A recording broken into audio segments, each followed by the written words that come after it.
İş adamı prezidentdən kömək istədi. Məni 50 min manat ziyana salıblar.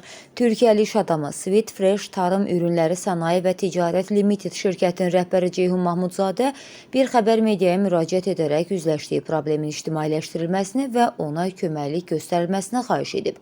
İş adamının sözlərinə görə o Türkiyənin Mersin şəhərində uzun illərdir meyvə-tərəvəz sahəsində fəaliyyət göstərir və yetişdirdiyi məhsulları əsasən xarici bazarlara ixrac edir. Ceyhun Mahmudzadə bildirib ki, bu ilin mayın 16-sında Rusiya Federasiyasına sifariş əsasında meyvə göndərmək istəyərkən ciddi problemlə üzləşib. Mayın 16-sında Rusiyaya məhsul göndərmək üçün tır sifariş verdim. Maşının Azərbaycan Nəqliyyat şirkətinə məhsul olduğunu görəndə sevindim və mallarımı Bakı Səyahət MMC şirkətinin İlkin adlı sürücüsünə təhvil verdim. Sürücü Gürcüstan ərazisinə keçdikdən sonra maşını saxlayaraq özü kazinoya gedib. Hətta məndən beh kimi aldığım $1500 da özü ilə aparıb. 2 gün maşının yerindən tərpənmədiyini görəndən sonra sürücünü axtarmağa başladım.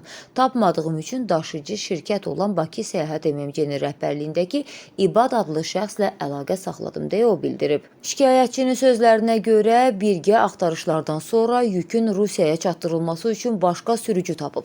Lakin məhsul birinci sürücünün adına rəsmiləşdirildiyi üçün gömrükdə problemlər yaranıb və nəticədə yük yalnız 19 gündən sonra Rusiyanın Krasnodar şəhərinə çatıb. Onun iddiasına əsasən məhsul təyinat yerinə çatanda yükün 70-80%-nin yararsız vəziyyətdə düşdüyü müəyyən edilib.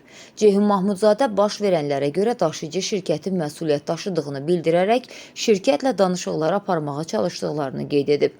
Daşıyıcı şirkətə dedi ki, belə hallarda dəymiş ziyanı daşıyıcı ödəməlidir. Gəlin danışaq və ziyanın qarşılanması ilə bağlı razılığa gələk. Bunun üçün əməkdaşlarımız Bakıya gəldi. Burada onları özünü Bakı Səyahət MMC-nin sahibi kimi təqdim edən Qaxın keçmiş polis rəisi Vidadi Qurbanov qarşılayıb.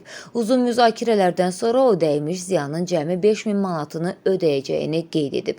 Eyni zamanda əməkdaşlarımıza hədə qorxu gələrək ağıllı olmalarını tövsiyə edib deyə iş adamı iddia edir. Şikayətçi bildirib ki, baş verən hadisə nəticəsində ona ümumilikdə 50 min manat məbləğində ziyan dəyib.